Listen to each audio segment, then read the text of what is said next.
Kim John-Payne says in his book, Simplicity Parenting, creating islands of being in the torrent of constant doing. And that's where we actually inspired ourselves from, and we found this beautiful title of Creating Islands of Being.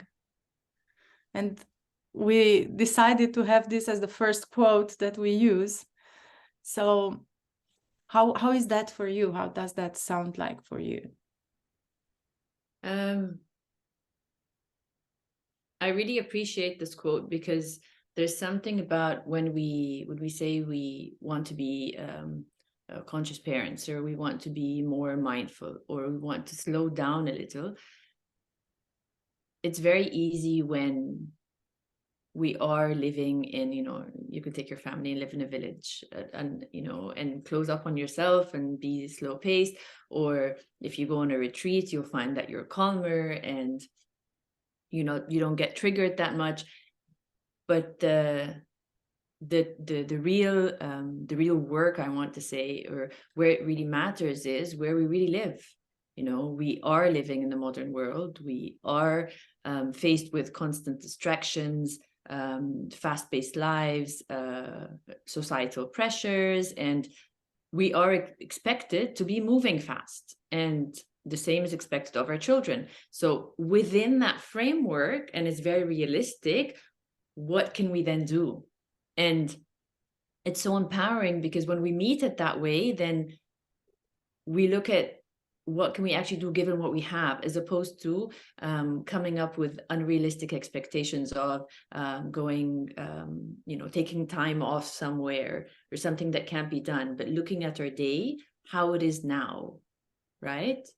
Yeah, exactly. And I was observing myself with the children in these last weeks, and when they get a bit bored and they are maybe restless or a bit anxious, and I found myself telling them,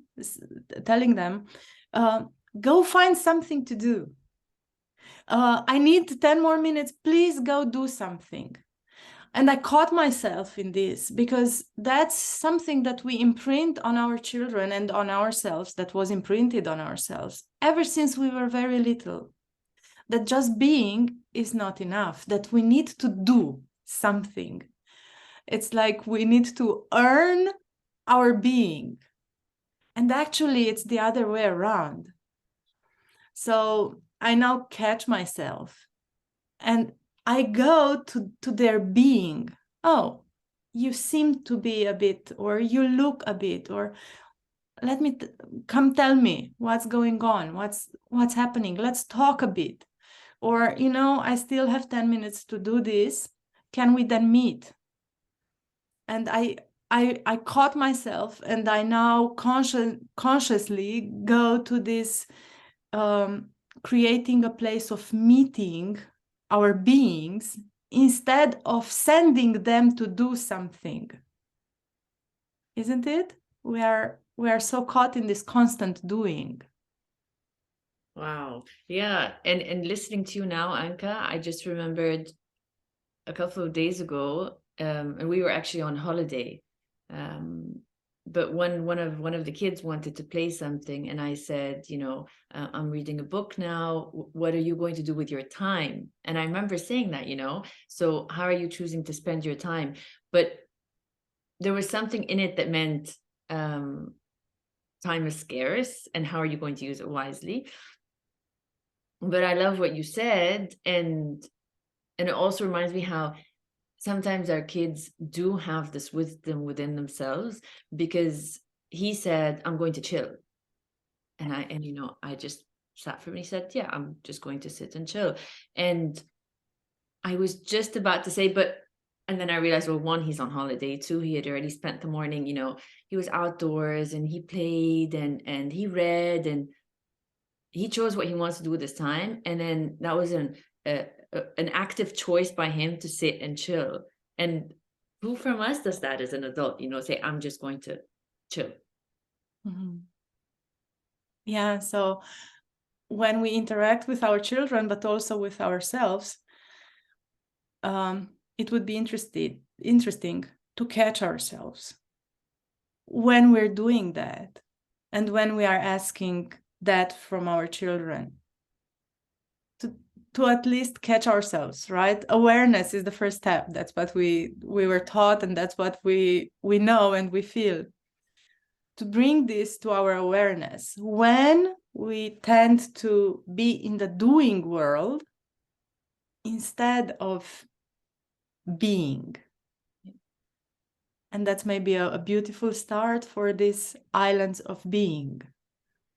To raise awareness, to observe, to, oh, I'm about to say that. Oh, I'm about to do that. Yeah, absolutely. And I think for me, the way I was able to integrate having islands of being in the torrent of constant doing is to consciously make the time. So with intention, to make time throughout the day where it was more of being and starting small. So for example, just like quality time with one of the children, and that would be sitting with them for 5 or 10 minutes, playing or talking about what they want. And the idea is that we're not doing something, we're not getting somewhere, we're not chatting in the car, getting to practice, or working on something. There's no goal, we're just being. That's another thing that, you know, makes it more in the being. No distractions, no phones, no outside distractions. And they have my full attention, and I get to relax because there's no goal, and I'm just sitting there. And these 5 or 10 minutes a day would just kind of anchor us in the being. And I think that was the first thing that we started with. Yeah. What comes to me now is the moments before going to sleep, because we co-sleep. I'm in between the children, and right after we turn off the lights, it's those moments, right? We read a book and then we turn off the lights, and it's those moments when I just have somehow my arms around them, and it's just, we either listen to each other's breath, or I tell them, you are wonderful, I love you. Where, you know, it's a bit of also quiet, but also acknowledging their being. And they do the same for me as they grew. It's the age where they can now share love or give their heart. And they also tell me sometimes beautiful things, let's say. But it's in appreciating the being and the moments of being together. Yeah. So we can start small and start creating these islands of being. I also enjoy meal times. We all need to eat. Everybody needs to eat, and getting around the table, even when, you know, it doesn't have to be formal, but putting in, you know, just at least 10-15 minutes where everybody is joined around the table, it makes conversations flow. There's also no goals, and there's no getting anywhere, and everybody's just sitting. And I feel that that also reinforces a sense of being. It brings some not respect, but like attention, focus, gratitude to the getting together around the meal. And that would be like another one. So we've shared now, Anca, 3 examples. You know, there's meals, even it's 1 meal a day, and then there's bedtime, and there's quality time, and these would then be like islands. And the more islands that you have, and these are all like 5 minutes, 10 minutes, 5 minutes, they allow our bodies to experience the sense of being on an island and being grounded, to allow us to get to know the space, so that when we are in that torrent, and it's busy and it's fast and we need a moment, we can help ourselves to get back to that place.